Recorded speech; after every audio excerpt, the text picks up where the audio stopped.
The following podcast does contain mature language and, more importantly, spoilers for the MSQ of Final Fantasy XIV, up to and including Endwalker. You have been warned, and now, on with the show. From the many realms of Atheris to the distant reaches of the two moons via the magic of podcasting, this is episode 11 of A Podcast Reborn, a show celebrating our journey in the past, present, and possible future of Final Fantasy XIV. This episode is being recorded on Sunday, April 3rd of 2022. My name is Brian Black, otherwise known as Ro, and with me, as always, are my two fine co-hosts, and today, a guest as well. First off, we have a man who believes that a smile better suits a son or daughter. Hi, Brandon. Whoa, we're starting with me this time. Perfect.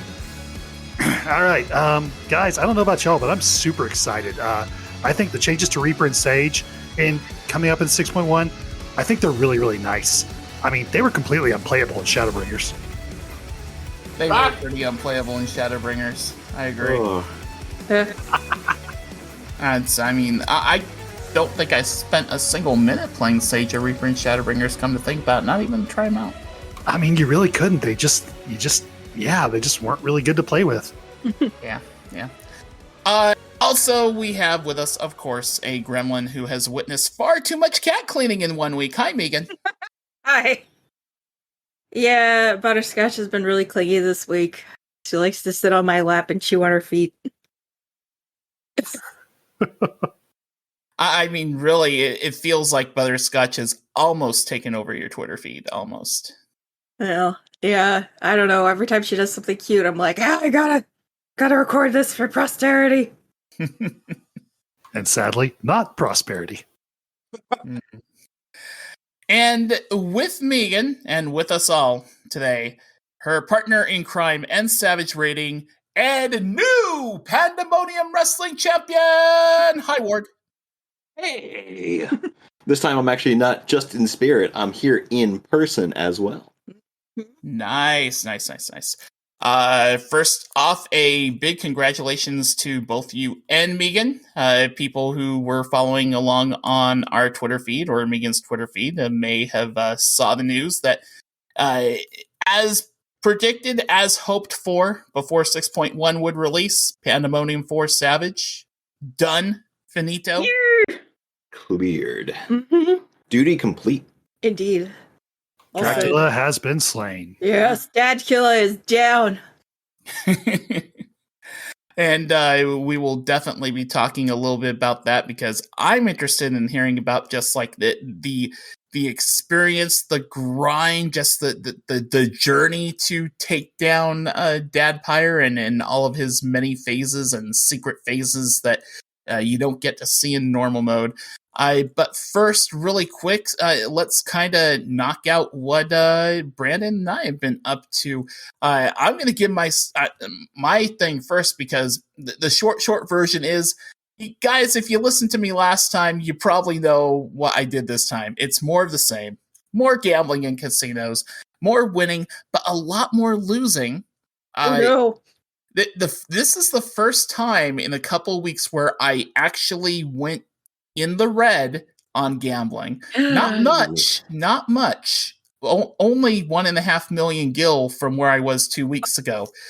But when you consider that at one point I was up 17 million and then ended negative 1.5 million for the past 2 weeks, yeah. It was a roller coaster week for gambling, so yeah, had a lot of great luck and then a little more than that in bad luck. So It is what it is. Big oof. Yeah.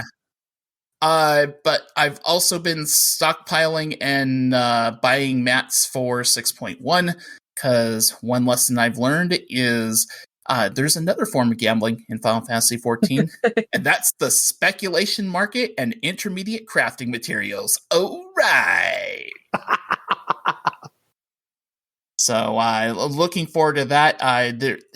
There are definitely a lot of different people, YouTubers and stuff, that give advice and on like what to go for and whatnot. I am going to actually give a shout out to one YouTuber who also happens to be a VTuber whose videos I've been watching a lot lately. Her name's Olivia.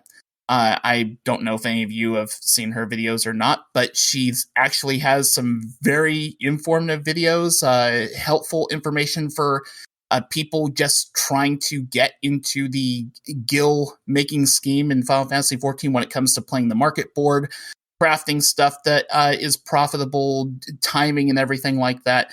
She really knows her stuff, and I will try to include a link to her YouTube channel in the show notes as well. But that pretty much sums up what I've been doing. That, and of course, Stormblood tribal quest to get the gratuity emote. I'd say I'm about a little past the halfway point in getting that done. So looking forward to showering people with guild pieces everywhere soon.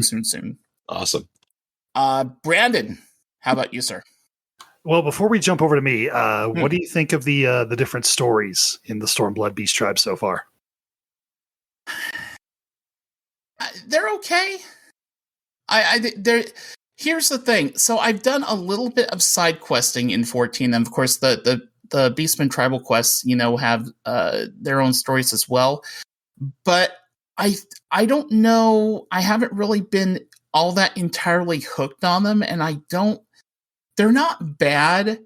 I think part of the issue is I'm so focused on wanting to just get these quests done to get the thing that's at the end of the tunnel. I'm almost approaching these, and it sounds bad to say this, but I'm almost approaching these tribal quests almost like I did WoW quests. It's like, okay, yeah, quest good, story good, but I just want to get the stuff done and get the thing. And the rep grind. Yeah, it's a rep grind thing, right? I will say that the stories for these reputations, though, are leagues and leagues above and beyond what they would do for the stories with most of the reputations in WoW. But it's still kind of it's nothing about them has really stuck in my head. I think the one I appreciate the most is probably the Nanata one, just because I'm amused by the Mikote character who's trying to do what he can to show that he's that he's a rightful possible leader for his clan and stuff like you're that. getting into the weird cat people sex stuff. Right. All I can say is that is the one male Mikote character that I just cannot stand. Of all of them, all of them, it's him.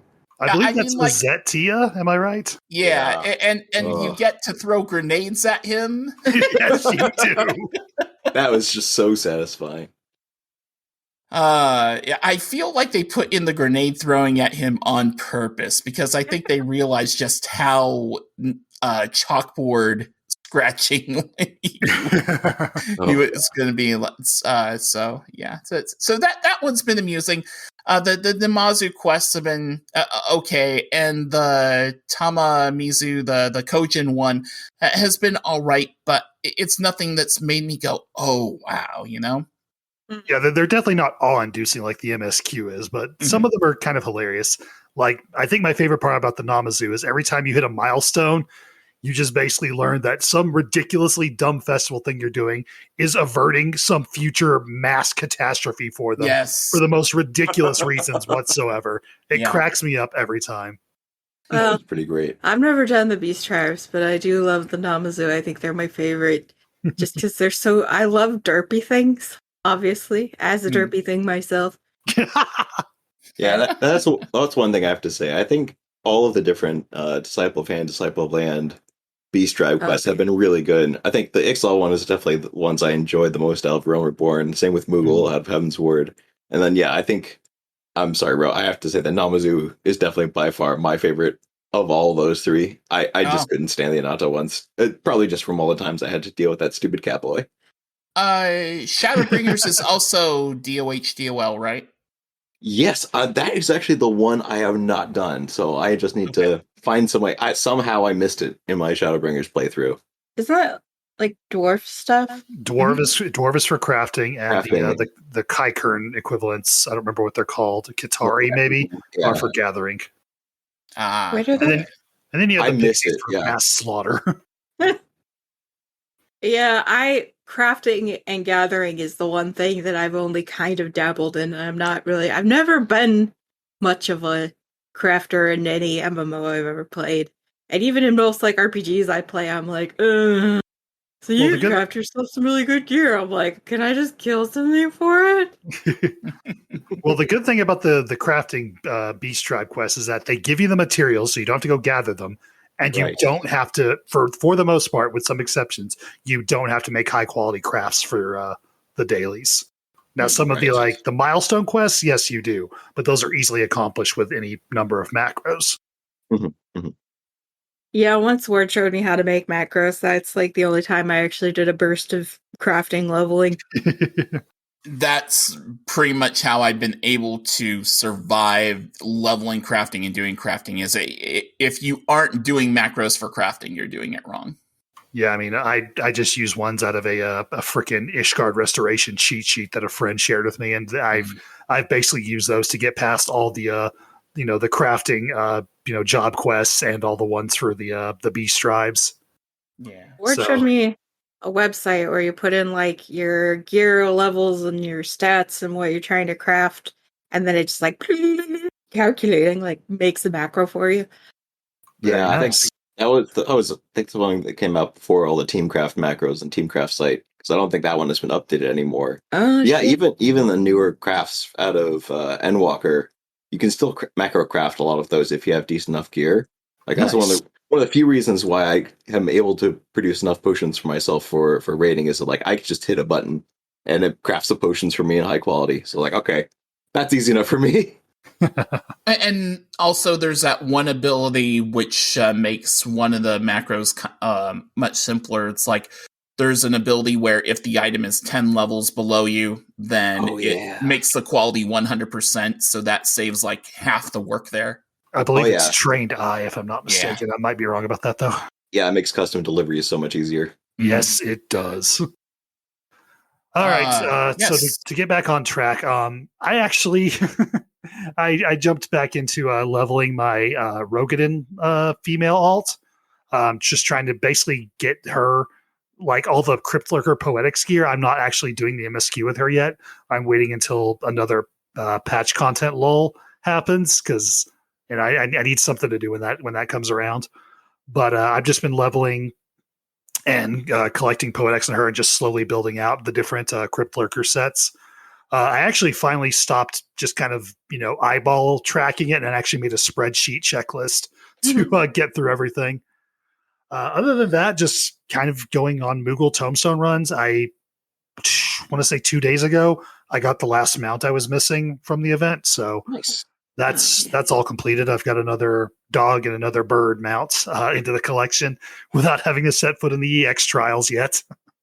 But yeah, aside from that, not much else going on in the game. I've been a little busy, with my re-aggravated back injury and also, working at my new job. So those two things are not related, I swear. I'm going to say. Oh, I forgot to mention, not related to 14, but kind of related to stuff we've talked about on this podcast before. I have bought and played some Elden Ring. Oh no, it got you. It got me. How'd that go? It's not bad. I wouldn't call the game hard. I've heard that it's good to be like your first Dark Souls thing. Mm-hmm. It's definitely a game where you're learning a lot by trial and error. Like if you don't do something one way, you kind of come to the realization of two things. Either one, you need to approach it differently.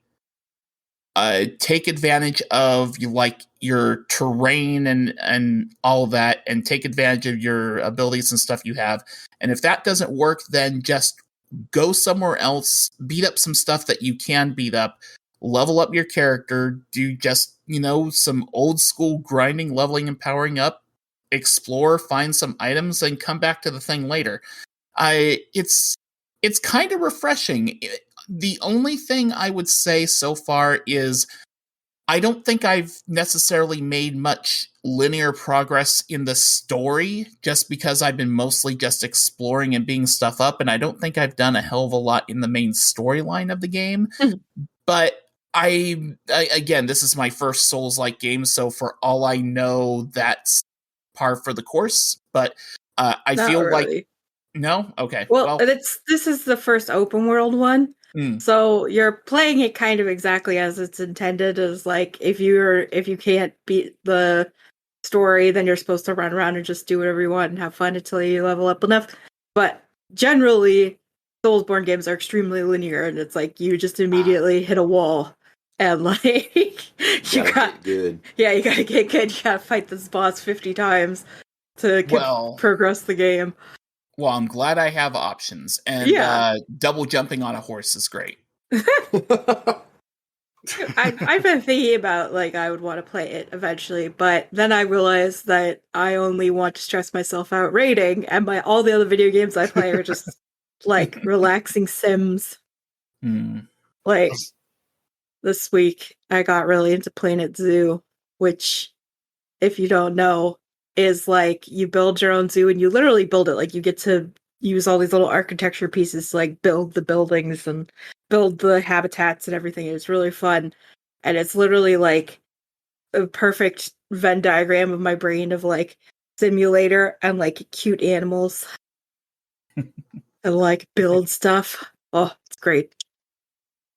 I should also mention I did finally spend some time in the Final Fantasy VI Pixel remaster. So if anybody out there's got like tips for low levels that I just wouldn't know about because it's been entirely too long since I played a classic turn-based Final Fantasy game, please send them to the show. I will happily take advantage of them. Without mentioning story stuff too much, have you gotten to an area called the Veldt yet? No. Okay. Whenever you get to an area called that, you're going to probably spend a lot of time grinding and doing leveling up there, is what I remember from my previous experience. I will say I have been enjoying the fact that one of the characters you get in your party very early on, basically all of his abilities are the inspiration behind the Shadowbringers revamp of Machinist. Yes. And I'm like, oh, yes. These hit way harder than they do in the MMO. Wreck everybody. Oh, Edgar's great. Love it. 99% of my random battles are defend, auto crossbow, everything. Yep. You just wait till you get chainsaw. I'm looking forward to it. But all right, so that's what we've been up to. As we mentioned earlier, Meagan and Ward are two fine Savage Raiders here. You've cleared P4S. You downed the Dad Pyre. Yeah. Did you keep track of how many attempts it was? No. I think once you get after a couple of dozen, you're like, you know what? It's a lot. We were doing what they call shotgun pulls, where you don't putt and you don't count down, and you just, as soon as you die, we just immediately pull again. Just throw yourself into it, like grind your face against the wall until sometime make past that barrier. Like putting us in a blender till our bodies pile up high enough that we can reach the top. But before we get into that, I want to just say like what other stuff I've been doing, because I've been leveling Dark Knight finally. Nice. Finally, yes. Ooh. And the other thing I wanted to talk about was our static. We like to like troll each other and joke around. So I showed up as a Lalafell with cat ears on, and I didn't say anything. I just waited for them to notice, and then they were like, "What the fuck?" And I'm like, "I'm still a cat girl. I'm small meow. I just got shrunken." And they were like, "Jesus Christ." I'm sorry. Did you just say I'm small meow? No, but I probably should have. But yeah, so whilst leveling Dark Knight, I have been a potato, which has been great. And I'm up to, I think I'm in the 40s now. I just got up to the point where I can do little tombstone dungeons to level, so that's fun. So how I need- have you been leveling? Just out of curiosity. Just dungeons. I mean, how else do you Okay. level a tank? It would be way too boring, or it'd be like too slow to go out and like do fates or anything like that. So I just do dungeons. Like- I seem to recall whenever I was doing Palace of the Dead leveling, I got sick of the dungeons, and when I was doing the Heavens Were Jobs, I would just spam Palace of the Dead because I got sick of Palace the of the dungeons Dead. available in that area. Palace of the Dead's okay. I like Palace of the Dead sometimes because I like the lockboxes and all the little pets and Mhm. glamour I think items. you after get. a while, because there's only so many different things you can get out of those Yeah. lockboxes that I've once you done get all the a different lot. glamour and materia and stuff that you want, then I do Palace of the Dead for DPS jobs because if it's a tanker or a healer, I just spam dungeons. Like that's fine for me because usually you only do them like 2 times per level at most. That Like is a fair point. Well, that's what I've been doing. Being a dark potato. So one bit of advice I have for you is now that you're a potato, go to your in room. I was a potato. Yep. Well, do Unending Journey and play back the scene of you and Xenos in the final duel. Oh no, I didn't do that. Don't do it. I already changed out. So literally, I beat P4S as a potato bard, and I was literally having trouble keeping track of my character, especially when the group would like stack up. Like I couldn't tell exactly where my feet are, and sometimes that's a problem, especially in like P2S with the water and everything. Mm-hmm. Like if you're just in a blob of bodies and you don't realize that you're in the front, there's also mechanics of like, don't be at the front of the group. And I'm like, I'm a potato. I'm somewhere in this massive flesh. oh yeah. There's a lot of mechanics where it's like there's a little icon above your head, and then that tells you where to go. So you have to like figure out where you are, and then see the little icon above your head. Everybody gets an icon above their head. You have to know what color your icon is. And so if you're if you're the shortest one in a mass of flesh, you're not gonna know what it was. So it was very, very frustrating. So I literally like rage changed to a max height Vera with max height ears. So that's what I am right now. I'm literally just fantasiaing into like different versions of my Warrior of Light, being like, this is what you look like as a Lelfel. This is what you look like as a Vera. So they all have like the same hair, same eyes, and like freckles. And I even got the Vera with the little like cheek stripes, so it looks like the Mikote stripes that she has. That's cute. But yeah, so we beat P4S as a bard, and then I retired bard, and I will never play bard again. Never again, huh? I'm now a dancer for life. You cleared P4S as bard once. One time. We cleared it again this week as I did it as a dancer, and the dancer weapons dropped, so I was like solidified forever. There you go. I have a question though. Mm-hmm. What happens when you do PAS?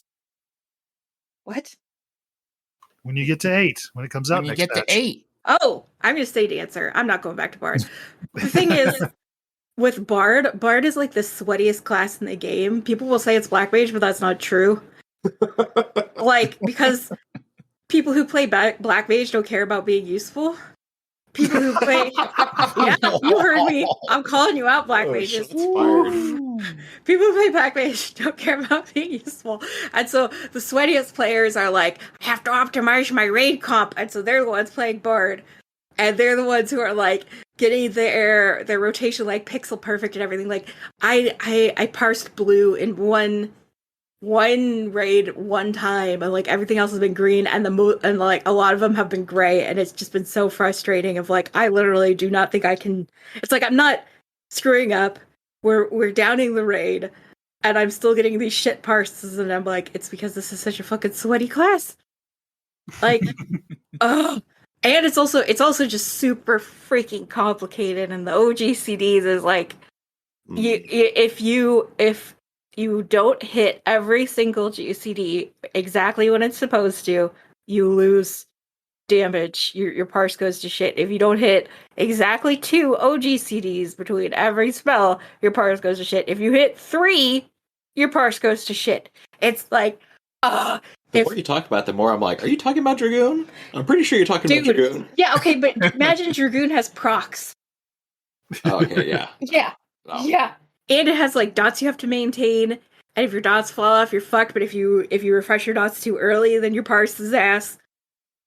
Yeah, I feel like when you're playing at the best possible, when you're trying to maximize DPS, and you're playing at the highest level possible, that's what most jobs are like. I mean, I was gonna say for Dragoon, it's like you weave the spells in between the other GCD spells. You use the wrong ones in combination. I played Summoner, and it was easy as shit. And if we didn't already have a Summoner in our group, I would be like, "Sir, I would like to get off this range damage, this ranged physical train." But no, I was the one who was like, "I'm going to be useful." So now, maybe when they buff Machinist, I'll switch to that. But I'm Dancer right now, and I kind of love being a Dancer. Like, it's the rotation. It's not. I don't think there's a such thing as like a easy mode rotation, but it's like, oh, it's so much easier. That's the thing. So I couldn't do that either. Is I couldn't switch jobs. It's like I can only play one job with any sort of proficiency. Really? And no, I barely have enough brain space to get. Well, I mean, mechanics done. That explains a lot, truthfully. Well, okay. Well, it's like getting the mechanics done right, getting the positionals done right, getting your rotation done right, and then knowing how the different boss fights interact with all those things. You also play the job that likes to kill you if you do your jumps at the wrong time. Oh, but they're changing that. They're reducing the amount of animation lock for the different jump spells in 6.1. So no longer am I going to be like thrown from the fire and then like standing in the fire because half a GCD later the fire's there. I will say, if you want to do ranged physical, do Dancer, because you also get a dash, which is like a, oh no, I'm in the wrong place. Boop. Excellent button. As a bard, you just get regular sprint just like anything else. And oh my god. Because that's what a lot of high end rating is like just making sure you know what the mechanics are and you're standing at the right place in the right time. I would say high end. Well, I don't know. I think the mechanics are definitely difficult to learn. There seems to be a steeper learning curve for some people than others. But for me, it's all about learning like when to do my bursts and like maximizing my cooldowns and making sure that I'm. Well, I will say that Bard has really great class fantasy because you gotta hit everything at exactly in tempo or you're screwed.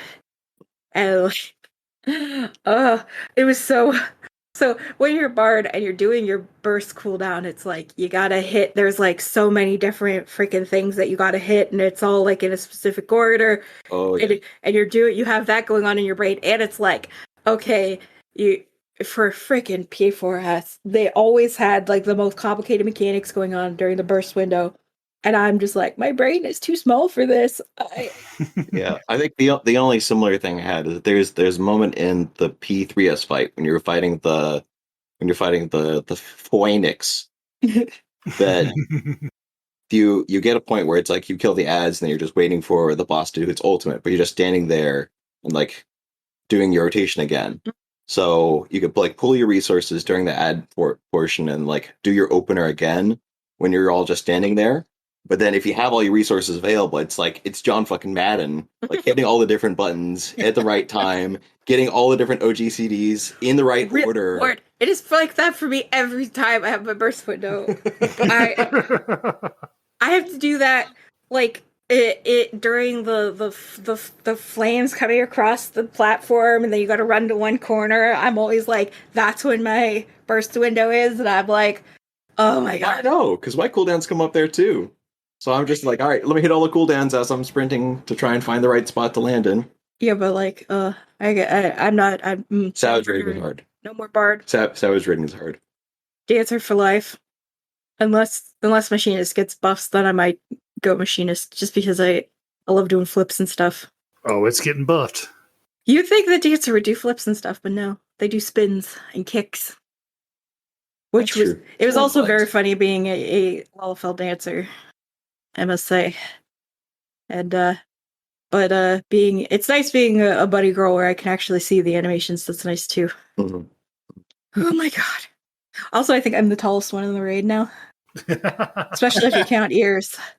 I would say so.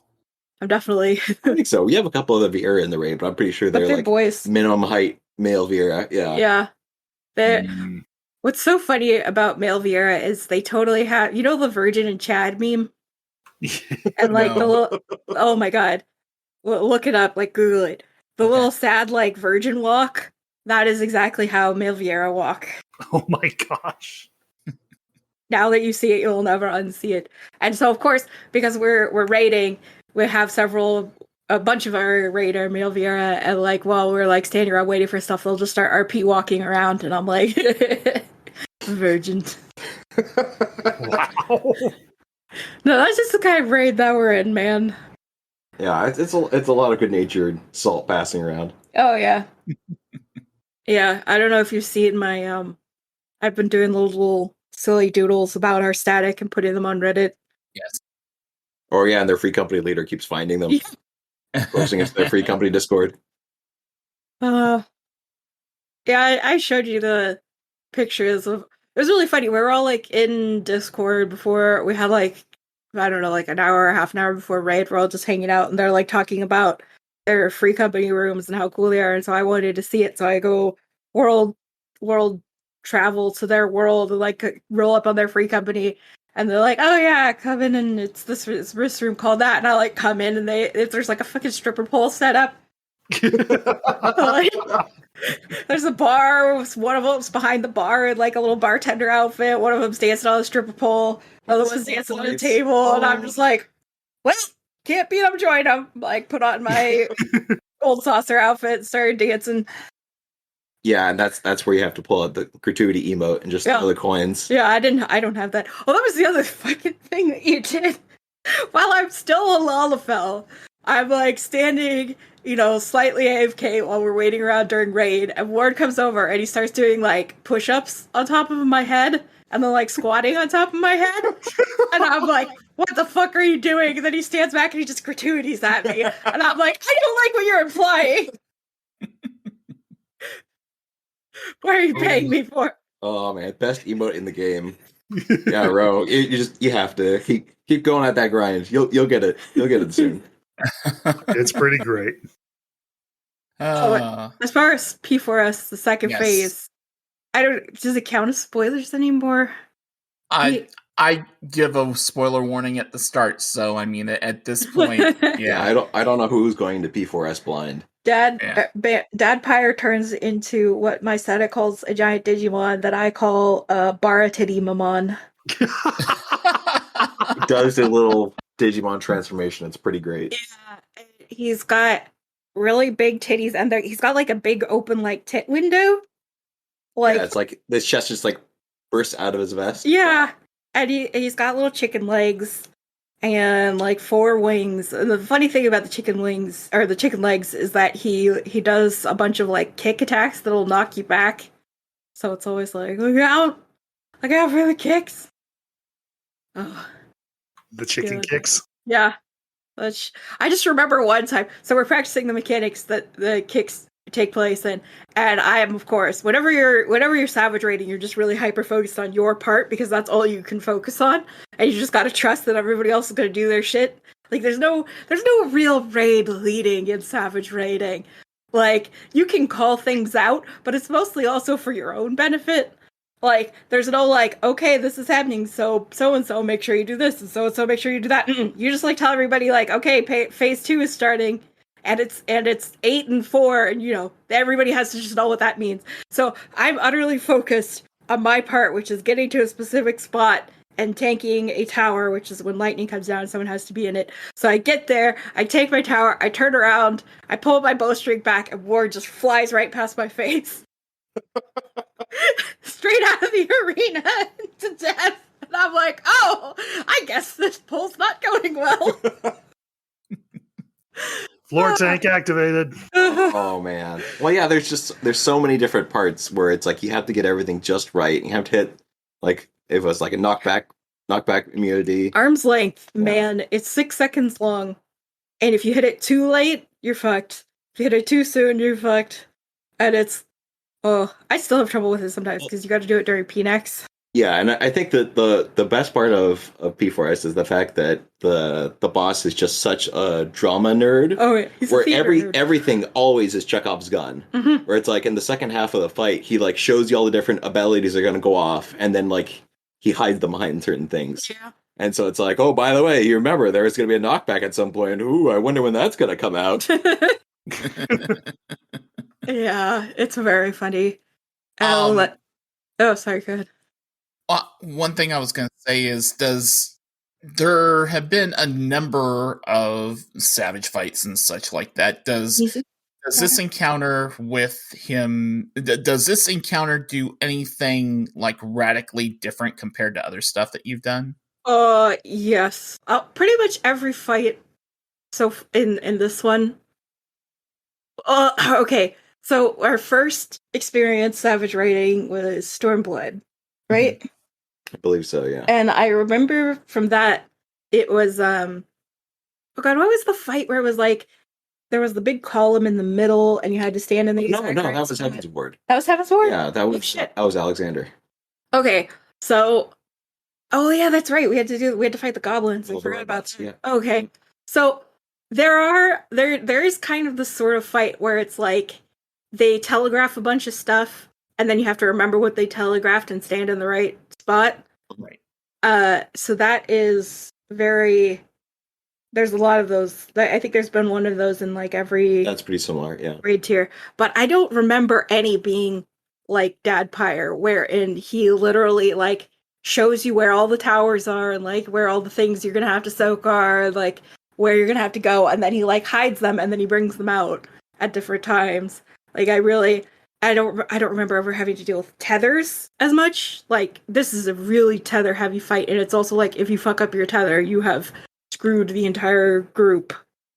It's a lot of like tethers and being in the right place, soaking towers, and a lot of I don't remember any fights like that. I do remember a lot of, because I remember, what's the like lightning dragon that would like do donuts or that water was Midgard Summer in.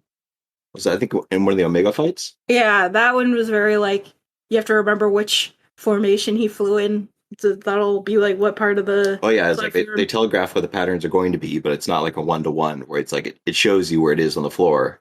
It's like the boss does something, and then you have to remember that something means there's going to be a donut or there's going to be a point blank. The spinny spin. That's kind of like how in the Stigma Scape, there's that one boss that does that energy boss that, does the ring for one thing and the column for the other. Mm. Yeah, it's inspired by that same fight in Omega. Yeah. The other one I was thinking of was who's the like Mega Booba boss with Gaia? You're gonna have to narrow that down a bit. Oh, the one with all the Boobas, the one with like an entire torso. Oh, Eden's Promise. Booba. There we go. Yeah, E12. Yeah. That one.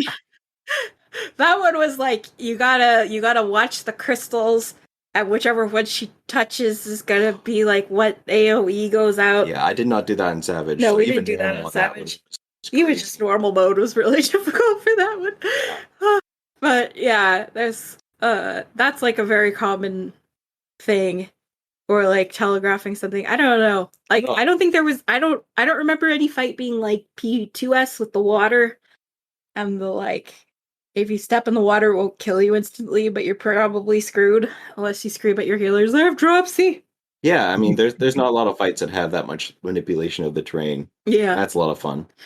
I would say that this tier of writing has been really, really fun and really good and really challenging, but also not insurmountable if you want to pug it. Oh my gosh, yeah. So I was going to say that they did try to, coalesce everyone in Party Finder around like one specific strat.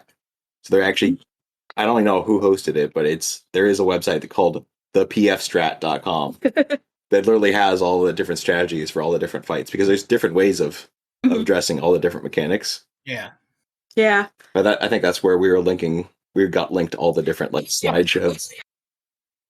Oh, we were about to go into P4S.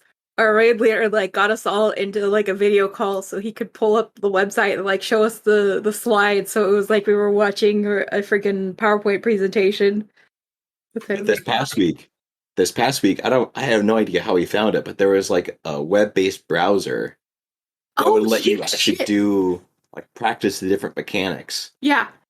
In the different phases. So like you could start at a certain phase in the fight in a browser Mhm. Like, and how all your different raiders just sit in there also, and then just go through the mechanics. You're a little Lalafell in your class gear. You can't attack anything. All you can do is move around the arena, and there's like the boss model in the middle, and it'll be like, okay, this phase is starting, and there'll be like the spots on the floor where you can't be. Yeah, or, so you know, you like practice the mechanics. Yeah. Ah, very nice. And then it'll tell you if you screw it up, you just like freeze in place. So yeah, that was pretty cool. I still think before us is probably the hardest fight I've done in a long time. Oh, yeah. Because there is one phase in the fight. I'm trying to remember if it's Act 4 or if it's finale. It's finale, so it's Act 5.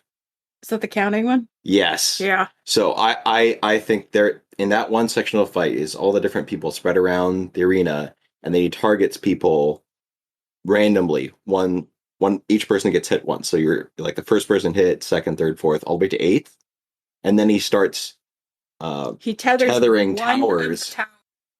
One of the towers at random, and then starts tethering them in a circle. And then whoever is number 1 has to go to the first tower he tethered, and then 2, 3, 4, 5, 6, 7, 8, all the way around. Right, but that part, like where the tethers start and which number you get hit in, is random every single time. Yeah. And so I swear, it's like, I feel like Picard in that one episode where it's like, there are 3 lights. It's like, I go to, I swear is my position. It's like, I counted it. I know which number I am. I know where the tether started. So I'm in the right spot. But I can clearly see that's an empty spot right next to me. So I'm like, no, I'm right. I can't possibly be wrong. And I'm like, okay, well, you know, if I go stand in the wrong spot, then like I die, but the raid continues on. So like, all right, I will move. And I was wrong. For me, I just always assume that I'm wrong. If I'm standing in a place and someone else comes to stack there, I'm like, oh, no. What have I done? I'm just staring at it. I'm like, no, I was number 4. This is number 4. Like, oh, it was number 5? Oh, oops. Oh my god. I think, yeah, the other thing is the final phase is like so simple, but if you screw it up, you wipe the group, which is kind of... It's heart-pounding. It's heart-pounding. And it's usually, and the boss is like sub 10% on damage at this point, so you're already like freaking out because of that. So everybody gets a tether. You have to stand, it's a giant circle. You have to stand across from where you're tethered to. You get a debuff timer. And as a DPS, when your debuff timer hits 12, you have to run backwards so that your tether stretches and breaks. So, but at the same time, the boss is doing cone AoEs out of himself. And he only marks the first one. And then he does another one where he didn't do that one. And then he does another one where the first one was. So you have to watch for where it's going to be. Wait for that to go off. Go to the side so that you're not getting hit by the second one. First safe spot and then move into the second safe spot. Yeah, and then go back again, all while keeping track of this debuff and do your rotation, because also this is when your freaking your burst window's up. You're running up to the enrage timer, so it's like you have to keep doing as much DPS as possible. But I feel like it's perfectly crafted to make people tunnel. Because you have some debuff timer, so it's like, okay, you start the phase and you have 40 seconds. Like, okay, so I have 40 seconds on my timer. I don't have to do anything until 12 seconds. So I can just make sure that I'm standing in the right spot and I'm dodging the cones and I'm doing my DPS. But then you have to make sure that you're paying attention to when that 12 second comes up and you back up. Because if your timing is off by a couple of seconds, then the person who has to break their tether before you or after you is mistimed, and that's an immediate wipe. Yep. Oh wow. Yep. And then you do 15 minutes of fighting. Yeah, because that's at the end of, I think, like 7 or 8 minutes of the fight. So it's like you have to get everything perfect until that point, and then it's like you have to fight. Yeah. Wait, that's only 7 or 8 minutes? Remember, this is phase 2. For phase 2, right? Because the first fight you got to do P4S normal dad pyre, and then you got to do Baratidi Mamon. Right. Gotcha. So the phase 1 is technically his first 50%, but there's a checkpoint after that. So after you clear that phase 1, which is a 7.5 minute fight, and then you can do the other like 8 or 9 minute fight. I can't remember how long it is. I can't remember. So if you wipe on phase 2, do you start the start of phase 2? At phase 2, yes. Which is literally like once you pass phase 1, everybody just walls because you want to do the pull timer again and do fresh potions and everything. Yeah, get everyone ready. Yeah, because the DPS the DPS check is still pretty tight. Mm-hmm. Gotcha. But yeah, just like explaining what you have to do for P4S is like, Jesus Christ. It's crazy. I'm like seeing a beautiful mind imagery of like calculations and stuff like that. I mean, it's not far off. Boy. And if like, I can only imagine doing that while doing all this stuff you're talking about being on Bard too. And, like, doing your rotation perfectly, making sure you clear it. And it's so funny because we'll be so excited, like, oh, we finally made the clear, we finally got the kill, and then we see what percentile we rank, and we're like 8th percentile. So 92% of the other people who have cleared it were doing better than us. It's like, oh wow. Oh no. You want to know what was so sad?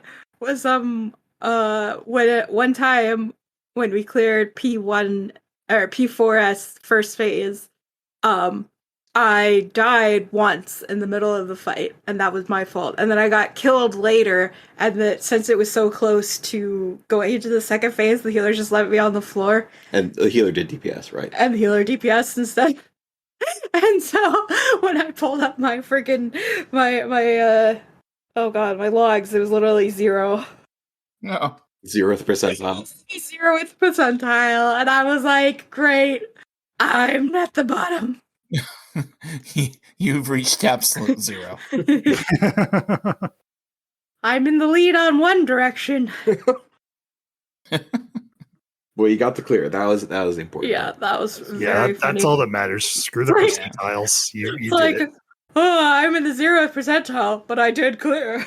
Yeah, I mean, at the end of the day, you could be in the 0 percentile, but you can say that you got a P4S clear, where I can say I still need to fight Hydaelyn on Extreme, so yeah. Once we can do world or cross data center stuff, I'll bring you along for like Hydaelyn and Zodiac, or if I won't ever finish leveling my Forever Potato. Which that's the thing, because I still haven't finished the role quests, which I've been meaning to do, but I keep I have ADD, so I keep forgetting. And I'm like, oh, there's no point in doing them until I can do them all, and I gotta get Dark Knight up, even though I have Gunbreaker at like level 77. I was gonna say. I'm like, I'm gonna see the quests. Okay, I feel like I can't possibly be alone in this in saying that the Dark Knight job quests are like the best job quests they've made. This is what I have in my ear constantly. So I'm like, no spoilers, but it's like the best job quests. You should do it. No spoilers. I will agree that they are very, very good. I hesitate to call them the best just because so many of the other job quests have really, really good moments. And a lot of the Dark Knight mindfuckery requires you to pay attention to the journal in between quests and the quests are in progress. Wait, what journal? Like the journal for like the actual duty journal quest description. Yeah. Really? I don't read that shit. You probably should when you're doing the Dark Knight ones, especially the further in you get. No spoilers, but it messes with you a bit. Look, I already have like some vague spoilers, which is from memes. So I'll say, like, don't spoil it. Just go through it. Enjoy the story. Yeah, I am. Mm-hmm. I find it very amusing that like Frey is literally trying to troll me to make me angrier to fuel my. Oh, it's so great. My freaking. You just gotta stoke those emotions. There are words. I have so many words I could tell you right now. No spoilers. I'm not. I'm just saying. It gets crazy. I know. Well, with what time we have left, about 10 or 15 minutes or so, I guess it is worth talking a little bit about hype and patch 6.1, because what we had in our live letter, I would say there wasn't a lot like big exposition, like amazing surprise news that we heard. Most of the stuff that we heard is just kind of elaboration on stuff we already knew. And we got kind of a preview of job changes. Yes, yeah. I'd say the job changes is probably one of the biggest things that people didn't know about that we got to find out about. I'm kind of amused that Summoner Canal will be able to cast Searing Light without Carbuncle, so Carbuncle becomes even more useless. No, that's not quite true. It's your emotional support carbuncle. What they said is that Searing Light will emerge from the caster's point, not the carbuncle. There is no confirmation that you don't need carbuncle to cast it anymore. Oh, so it comes from, as far as who gets the benefit of the buff, it's based on the caster's position and carbuncle's position. Correct.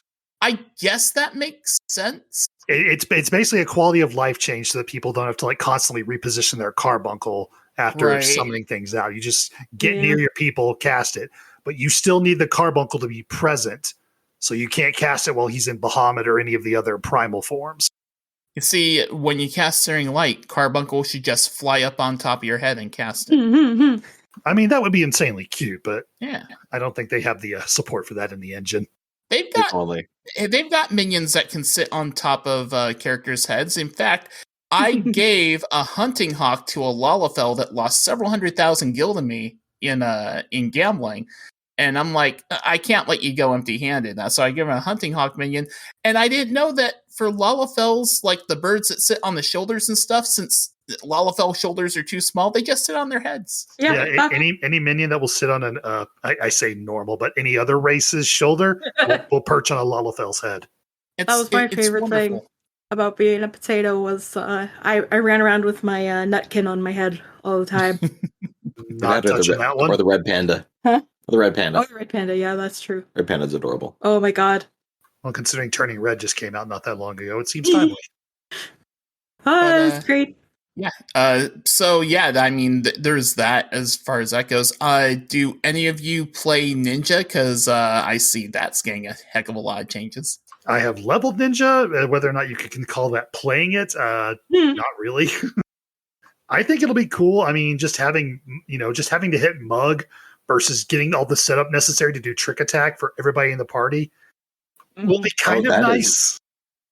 That is a good quality of life change. I hadn't even thought about it that way. Yeah, I mean, you don't have to go through the whole ninjutsu. Yeah, now trick attack is just a personal buff versus a party wide one. You just have to get Mug up, but it's still one thing you have to get stacked up and time perfectly in order to do quote unquote max damage if you care about that sort of thing. So I don't know how many ninjas are going to feel great about having one more thing they have to track and time perfectly. But like I said, I don't really play Ninja outside of I leveled it to do the melee job quest on my Catgirl alt. I actually boosted Monk and then leveled it from 80, which is extremely fun. And as far as melee goes, I like that it only has one positional, and the positional is up the butt. Wow. It's great because it's like the thrusting forward with one fist and like doing the wide-footed stance. Please don't talk about fisting up the butt. I know this is a mature podcast, but come on.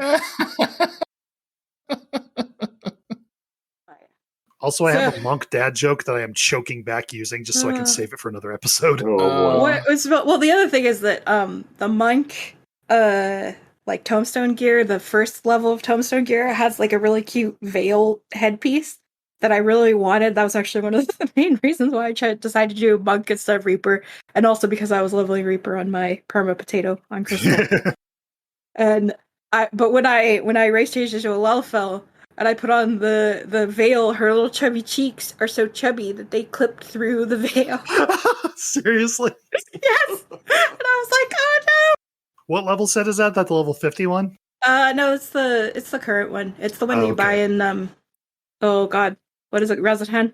It's the not the good, like the special. Me, it's the other one, right? Yeah. Oh, the Tombstone gear. I thought you said the job artifact gear. Never mind. No. The job artifact gear on Monk, I'm like, eh.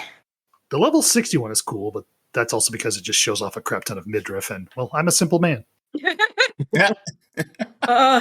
As a potato, so my Monk outfit is like Thavnarian poofy pants and like a crop top and like robo fists at the little veil and tennis shoes, like sneakers. And I think it's freaking adorable. It's like one of my favorite T-Mogs that I've ever made. And on a potato, it was fucking hilarious. Because it's like the little potato belly hanging out. I will say, as far as Monk weapons go, the Byakuo ones are just giant lightning aspected fists, and they look amazing. What's the one I'm using? It's the Is it Shinryu? Is it Shin? I think it's they're Robofists and they like glow green and they've got little sparkles around them. It's probably Okay, Shinryu. that's probably Shinryu then. Yeah. I don't remember seeing those. I'm gonna have to go check that out after we're done here. But that's great. I made like a teal and pink monk set. And it's I like monk. It's a lot of fun. I can't melee in like serious raid situations because I'm just too derpy. I can't. That's like one layer too many. Adding positionals on top of regular boss movements. Just like making sure you're close to the boss.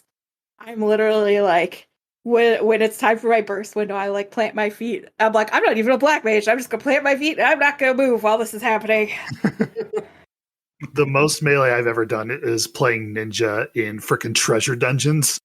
And that's just a crazy cluster. Trying to run around, dodge a crap ton of AoEs while doing mudras. It's hilarious and fun at the same time. Oh yeah, treasure dungeons are always fun with a huge AoE fest all the time. Yes. I should do that as Dancer then. Dancer is fun AoE.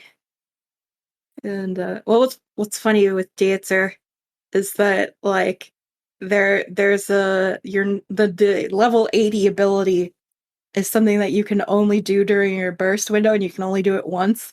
So I still don't have a very good idea of what it looks like. What is a level 80 dancer ability? I can't remember. It's Starfall Dance.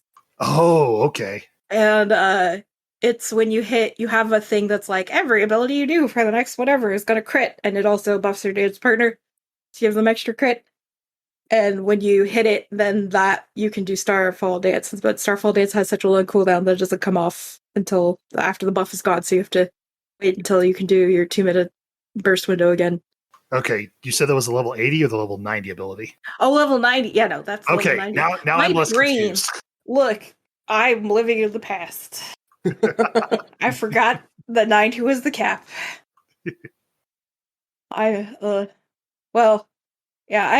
am planning to level my Reaper Potato. I have so much I'm doing on my main, and I still need to do the class quests, and I still need to finish leveling up Dark Knight, and I still need to get my Moogle tomestones because I really need the Mama Shiba earring because the my what I call my official in character glamour set is green and brown because the scarf has to be brown and green. Mm-hmm. And I hated it until I realized that it's the same color scheme as a Mama Shiba, and then I was like, okay, I can deal with accessory this. right there. The interesting thing that I noticed just kind of looking at on the official site for patch 6.1 right now and looking at just the list of 20 different items that are added in 6.1, just kind of a synopsis of everything. I find it interesting how they don't throw everything in on day one, how there's going to be some things with, a week or two after the patch launches, or some things with patch 6.15, like Tribe Quests. The new Tribe Quest won't be available till 6.15. Hildebrand won't be available till 6.15. Custom deliveries with Ameliance. Okay, I gotta pause here. Do all of you already have a glamour picked out for Ameliance once you max her out? Can't do that to Alphinaud's mom. Like hell I can't. I know, right? Are you kidding me?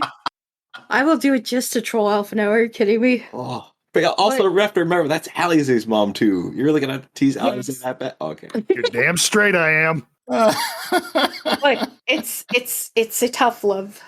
But it is a love. I could say, I can't even, I've lost count of how many different posts of, Ameliance OnlyFans glamours I've seen. Oh no! I've lost count of the cucking. What's his name? Fortuno. Fortuno, yeah. Or the get out of here, Fortuno! I'm gonna fuck your wife. Wow.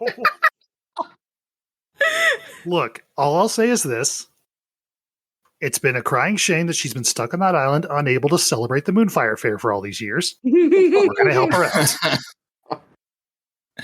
Oh goodness! Going around the table here, as far as all this stuff that's coming in over the next few weeks, what one or two things are you the most stoked about? What's the thing that you want to get done as soon as it's unlocked and available? Ward, since you're the guest here this week, I'll let you go first.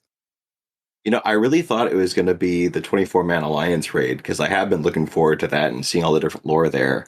Mhm. But then the more I hear about all this stuff with PvP, I'm like, okay, you know what? I don't dislike PvP. This actually might be getting me to start doing it, like maybe as much as I'm raiding and leveling alts, like one of the things I'll do every week. So this is something really exciting for me too.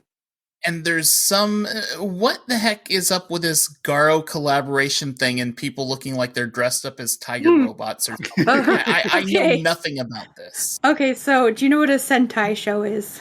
Yeah, it's like the what Power Rangers was Yes. based off of, right? So Garo is an adult, aka like more mature rated Sentai show, as in like it's more violent and dark, and it's very popular in Japan.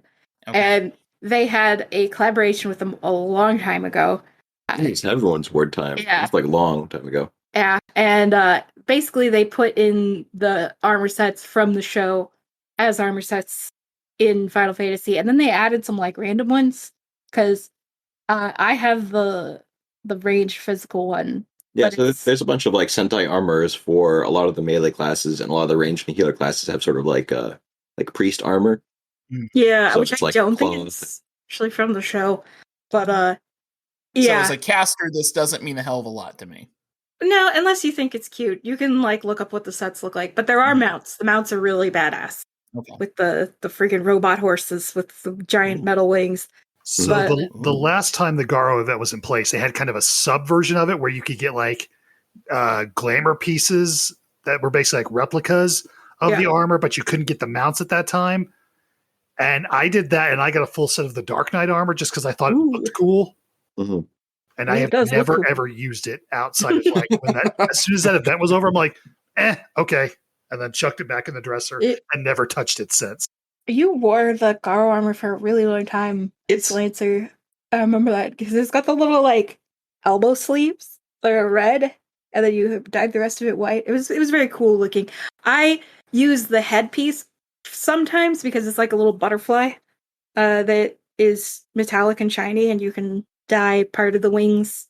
It's definitely a style. Like some people can really enjoy like the different like super heavily armored Sentai aesthetic. There we go. That's the word. Yeah, it's definitely an aesthetic. It's like people who like it, or it's like it's just not for them. And it's great with the like ranger poses. That's for sure. Yeah. Oh yeah. But, I'm looking forward to Overwatch in Final Fantasy. That looks like fun. Yeah, that new PvP mode looks really great. Do you see the freaking white mage laser beam? No. So every single class is getting their own like limit break ability, but it looks like it is like what are they called in Overwatch? The thing that you build up to the ultimates. They look like ults. And white mage is literally like they go like they like make a little laser lily and then they shoot out a giant fucking laser beam that like takes up the entire point. Blood for the blood lily. Yeah. Oh my god. No more blood for the blood lily. Just laser. They said that it's supposed to be really fast paced. Matches are only supposed to take like 5 minutes. And so it just sounds like absolute chaos and it sounds like a lot of fun. And they're coming up with a new PvP reward system to where you basically just kind of like rank up. You can't ever lose rank. I'm curious if they're going to keep the Wolf Marks rewards the same and this is going to be separate from it. Looks like it's going to be separate. Yeah, you're going to have different currencies. What this really reminds me of is the Battle Pass. I don't know if you guys play any games with Battle Passes. It was compared to being other Battle Pass systems. Yeah, I mean, Hearthstone has a Battle Pass, so I know what you're talking about. The one that I know the most of is Dead by Daylight is the first like pay Battle Pass I ever did. But it's like things that you have to unlock at this time, and if you don't, then they're gone forever. And it's like you do it in like even the like line with like the little boxes on it where like you've unlocked this one, now you've unlocked this one. Yeah, it looks exactly like a battle pass, and I'm a little bit like, oh no, my FOMO. Well, they did say also to help you with the FOMO is that all the things you could buy from that season would still be available for one more season. Yeah, but it's still just one more season. That's true. Yeah. I mean, if this is going to be as fun to level up with as the Frontline Roulette was, then I'm probably going to abuse the heck out of it since they're only 5-minute matches. Oh, yeah. Plus, once you get to rank 25, you get that armor I put in our Discord where you basically get to look like R4 Dragon. Freaking sexy. Yeah, I'm looking forward to that. Oh man. And yeah, it looked like there was like an emote on the list of things you can get. And like I love just random bullshit. And I love chaotic PvP. Like that's I think what was kind of missing from Final Fantasy was that like kind of arena experience of like queue up, do it really fast, and just like, scream the entire time. Like, oh god, get him, no, CC him, oh god. And that's the other thing is that they're redoing all the classes with like PvP specific abilities. And the one that I saw that I'm really excited about was a dancer, like mind controlling people with a dance. Ooh. Yeah, I think that's supposed to be the dancer's ult, isn't it? Just like seduction. Yeah, exactly. So it definitely seems like they're trying to reduce the PvP kit even more, which, I don't know if you guys have been into PvP, but it's pretty small as it is. I'm like trying to sit there and figure out how to play Black Mage on it, where it's like, I have a third of the buttons I'm used to pushing here. What the heck? So if they're going to cut it down even more, I'm intrigued, how this is going to go. Yeah, I really enjoy how they streamline it. Yeah. And I like how they make a lot of buttons like press this, and then it changes to this, and then it changes to that. And I'm like, oh, thank God. Okay. This makes me wonder, it's like, if they can do this a button bloat here, it's like, why don't they do it like everywhere, please? Right. Oh, that's the other thing is fucking Bard. So many fucking buttons.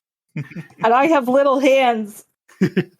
Ro, I want to save this as a topic for another show, but I would like to have a discussion as to how we feel about combo abilities being on the same button versus on separate buttons. Because I got into an argument with some of our old, because you're not in the free company anymore, free company mates that think that's a terrible idea. I don't think it's a bad idea. Neither do I, but apparently we're in the minority here. Yeah, I've seen some crazy things that people were able to do with macros. I think there was a video I saw not too long ago of somebody clearing P1S on Dragoon with like a 1-button macro. So all they did was they just had to run around doing the positionals, and then all the abilities were queued up for them. So that I think they even got like a green parse, like almost a blue parse. So they already ranked high in the percentile too. Oh my god. Yeah. See, as a bard, the only macro that I really used was like a song macro, because I just do not have room on my bars for 3 songs.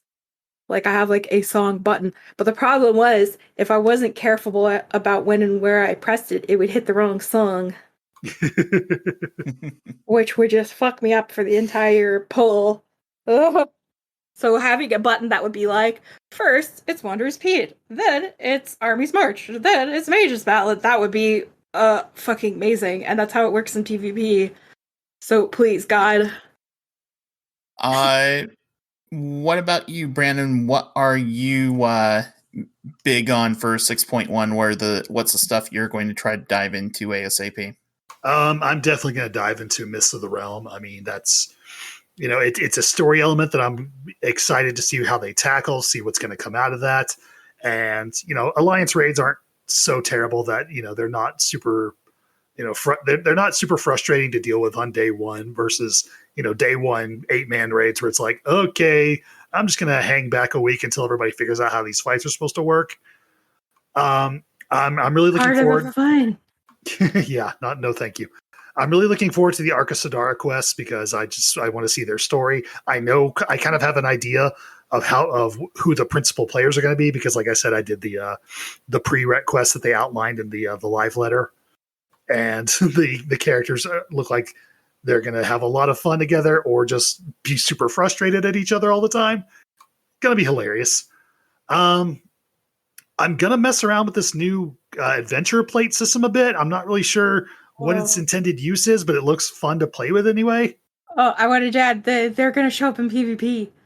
Oh yeah, that is true. Those are going to show up especially in the crystal conflict mode. That's going to be so cute. I'm so looking forward to it. I love it. The calling cards, yeah. I like that. I'm looking forward to seeing all the fucking creepy ass shit people manage to do. Like, how many zoomed in boobas are we going to get? How many butts? How many feet? I bet there's going to be a lot of feet. Oh yeah, probably. All the feet. But yeah, aside from that, I think my biggest thing, I want to see where the MSQ goes. True. Yeah, for me, I think the first thing that I'm going to look into is honestly probably checking out stuff with the Unending Codex, because just as much as you're big on the lore and story and stuff, I am too. But I'm interested in seeing like how this whole unending codex thing works. Yeah. Didn't they say they were tying that to the MSQ as well? So that should be interesting. I also want to try an MSQ roulette now that the MSQ things are going to be four players instead of 8 players. By the way, for those of you listening right now on Wednesday, you have 5 to 6 days left to not only get your Moogle tomestones, but to experience MSQ in an 8-player form before it's gone forever. And the giant XP rewards that come with it, I'm assuming. Mm-hmm. Yeah. Mm-hmm. Yeah, they're gonna rebalance that for 4 players as well. But I guess the MSQ roulette's going to be the 4-man version of Praetorium, 4-man version of Castrum, and also the Ultima as a 4-player trial. That's my guess. Yep. Unless they stick Ultima weapon in the trial roulette, which I can understand, but that would suck. No, Ultima is going to be part of the MSQ roulette as a trial. Did they clarify that? I must have missed it. Okay, cool. Yep. And then what's his bucket? Why can't I think of his name? Ascian guy, Thancred's. Oh my, La Habrea is going to be a single player. Yeah, thing. He's a solo fight. Yep, much like Rillin's going to be a single player thing, and Cape Westwind's going to be gone. So, also your last chance for the hardest player experience in Final Fantasy 14. So difficult they had to remove it. Yep. They was like, no, that this breaks younger players. We have to change it. So here's my question: do you think they're going to nerf the Poetics gains? Because I don't know. They haven't really said anything about cutscene length, and I can't imagine they're going to make those skippable. But if they're not changing the cutscenes, then that's still going to have to be something they heavily incentivize people to queue for. Mm-hmm. So I think they'll cut them by a little bit. I hope not. I love farming the MSQ roulette for tomes. It's the easiest way to get a bunch of them super quick. Yeah, I think that they're probably just going to be reducing the length of those dungeons by breaking them up so much. So hopefully, even if they're not taking the cutscenes out, then just break them up into shorter dungeons overall. That's why they're saying that they're going to be reducing reducing their rewards commensurate with the amount of time that you have to invest in each of these dungeons. Yeah.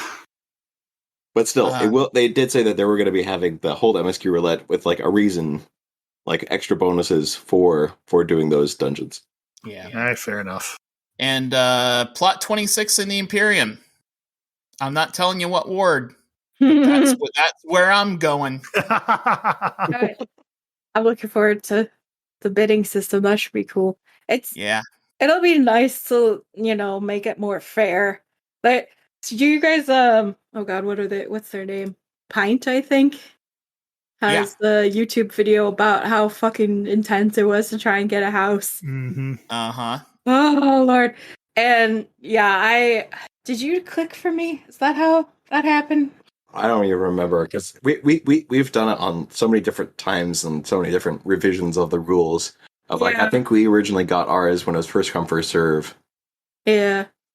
Before they even introduced this whole like random period of delay mechanic. Yeah. See, I've had this house for so long. When you have a house and another one comes up for purchase, you can just be like, boop. Yeah, immediately relocate. So, like, I haven't had to deal with the actual housing system in a long time. I do kind of want to get a house in Ishgard, but I'm like, do I have to pack up all my shit? I probably do, don't I? How do I do that? My bags are too full. If I recall, it all gets thrown into the storage for the housing. Okay, but my storage is full. And I really don't remember. I know that there's a housing like reclaimer. So like if for whatever reason you let your house time out, and those items that you would have lost otherwise go to a vendor that you can go pick it up from. Oh. Yeah, my house is full of stuff. It's like max itemed out, and then also my storage is like max itemed out. So my bags have like 2 rows of free space, so I have no idea how the fuck I would transport all my furniture to a new house. Unless there was some automatic system to just like barf it all up in my living room. I'd be fine with that. Jeez. I don't think you want things barfed in your living room. No. Just like stack it all on top of it. It clips into each other. Fine. But yeah, I'm gonna be entering into the housing lottery for a medium plot. It's gonna cost like 20 million gil, and it'll be spent 5 days later if I actually win. Odds are I'm not going to win, so I'm hoping for the best, but I'm keeping my expectations very, very tempered. You got 24 wards, and of those 24 wards, there are 6, I think it is 6 medium plots in each ward. So that means that there are 120, there's like almost 150 medium houses that are going to be fought for on Crystal. Mm. So yeah, I'm sure there's more than 100. I'm sure there's more than 150 or even more than 300 people that are going to be coughing up 200 million gil. That's the fascinating thing. I think one of the things you'll be able to see is how many people are bidding for specific plots. You won't be able to see names, mind you, but that will truly show the scope of just how many people are looking for a house or bidding in a house and actively playing Final Fantasy XIV. Like, are we going to be competing against literally hundreds of people on each plot? Are the odds going to be 1 in like 400 or 500 to win this thing? I do wonder if a bunch of housing is going to open up in the other plots. I was going to say Shirogane is going to clear out something fierce. So the goblet is just going to be empty. Yeah, maybe relocate Shirogane. That would be nice. Yeah, I'd also like to upgrade, but I would have to ask Ward if he has enough gil to give me for Our free company had a medium house in Shirogane for the longest time with a great beach view, and we relocated to one in the Gridania housing, which I don't remember what the name of it is. Lavender Beds. Lavender Beds, thank you. Mm-hmm. And it's huge on the inside, but man, did we downgrade in the view. It kind of sucked. I like Gridania. I think it's pretty, but I also grew up in like a forested mountain area, so it feels very nostalgic and homey to me. Mm. But Ward has a fucking mansion right next to the beach in Limsa. Yeah, but I have to say that unfortunately I do have to have that like Rich Beal problem of like I have so much space, I have no idea what to do with all of it. So I have to admit that like one of the reasons why I keep my mansion locked at all times is because the inside is not finished. Yeah, that's one reason why I'm going for a medium, because I mean, yes, I could afford a large house, but there's no way I could finish decorating a large house. A medium will be fine. A medium's plenty. Yeah, I've been thinking I kind of want to start a free company on our server because we're at a free company, but we don't really interact with them at all. Yeah. But we just are in it for the occasional buffs. And also to not get constant spams of like, want to join, sexy ladies? No, man. So, free ERP every Friday. The Butterscotch Battalion? Maybe. I'll make an old tag as BSB, yeah. Yeah. I'm just thinking like, if we could get a free company house, that would be fun. Also, I think like the mansion would make a nice free company house. I don't think I can give it away though. I have no idea how that would happen. It's like I'm just like, you have no idea what to do with all this space. It would be a lot cooler if we like set it up as like a social area. But like we don't have any friends on our server. Our static is on like Siren and Fairy mostly. Yeah, I will say that that's one of the things that I'm very happy with is the fact that, you know, there's so much cross-world play now. Now the Party Finder's been opened up and world travel is available. It just meant that like our circle of potential friends has expanded to like everyone on all the different servers on the data center. But now it means that I know like nobody on this server. It's like I would really like to make just like a really light social free company that occasionally has, you know, leveling boosts and all that stuff. I'd like eventually have a free company house to just decorate because I'm a Sims player. I like decorating. Well, I do have some fond memories of like the first free company we joined that would have like RP nights, and they had like the dojo in the basement and like the bar and all that stuff. I have to remind you at this point, unfortunately, that it's the same free company. Oh my god! It's just the free company leader moved out, and all the RPers moved out, and so now it's just like a handful of people from the old free company that have just decided to just on. Okay, I need to leave this freaking free company. I need to make my own. The I was in this blackjack free and company that was hookers. really great, and then I was still in it. And we No. beat a dad pyre. I'm making my own free company, god damn it. Or every time I mention it to Ward, he's like, no, I don't want to do it. I'm like, why not? I manage people at work, man. I don't know how to manage people in game. Managing? We're not raiding. We're just... Think about this, though. She plays The Sims, right? So this is right up her alley. Yeah. A Podcast Reborn fan guild? Just saying. Yeah. I'll Fan make free company, sorry.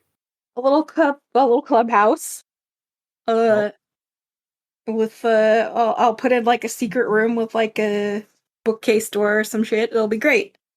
And I'll have a stripper pool back there. Oh, jeez. And I'll set up an altar to Pazuzu beneath the stripper pole. So they don't know that they're powering Pazuzu while they dance. And all the Pazuzu power goes to me and my loots. On that note, I think we will take that and wrap up the show. 6.1 is just around the corner. It's just a handful of days away, and come next episode, we're gonna actually have been playing it for a few days, so I'm sure we'll have plenty to talk about. Ward, thank you as always for joining us. Pleasure to be here for the second round. I'm sure we will have you back again, probably sooner than later. So always a pleasure, and it's great to have your perspective and to remind Meagan that she's still in the same free company. Like half the time when he's listening in to me recording, he'll like tap me on the shoulder and like hold up a note of like, no, that's not what it. And I'm like, Is this the Lise versus Ida debate all over again? Oh no. I'd have you give your socials and all that info, but if I recall from last time, you don't really have a whole lot as far as that goes, right? No, you reached me through Meagan. Yeah. So you find Meagan, and that's my tether to the outside world. All right. Well, Meagan, as a reminder, where can people find you on the internets? My Twitter at catmommegan, MEAGAN, has links to my art and my webtoon and lots of pictures of my cat Butterscotch and game screenshots and comics. All my doodles for my static. Yeah. And more. And more. Brandon, how about you?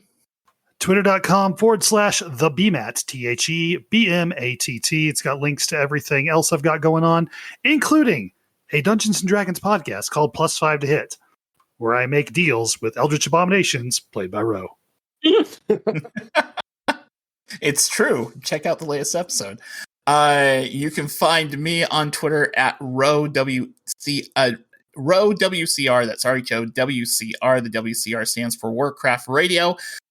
Speaking of Warcraft Radio, I'm restarting up a podcast that can be heard in that family of shows called Hearth Casual.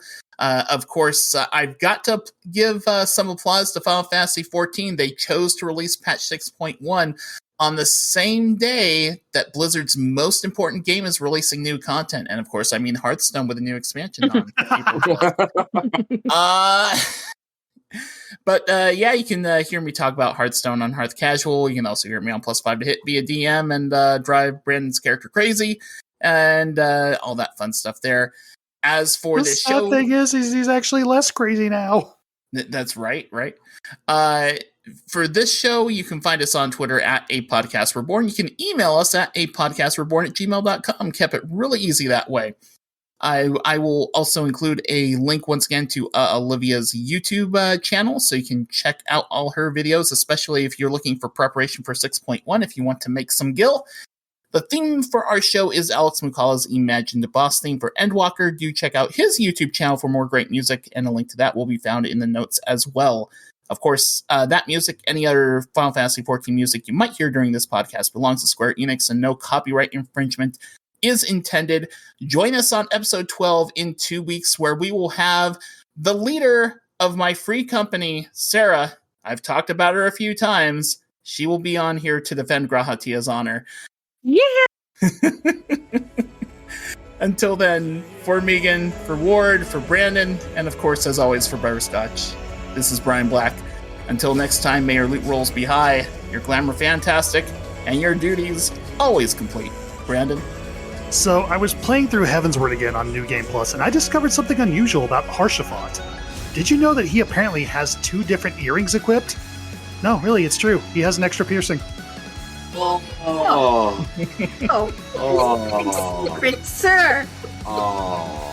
I've got to add one to this. Did you know that both Harshaphant and Emmett Selk were golf players? Oh, no. Yeah, they each have a hole-in-one. Oh my god! You can make fun of Emmett Selk all you want, but I literally have a Harshaphant shrine in my basement. Would you consider it holy? If you had this, I would burn it down! I think I better end the episode before there's a murder reported. Goodbye, everybody.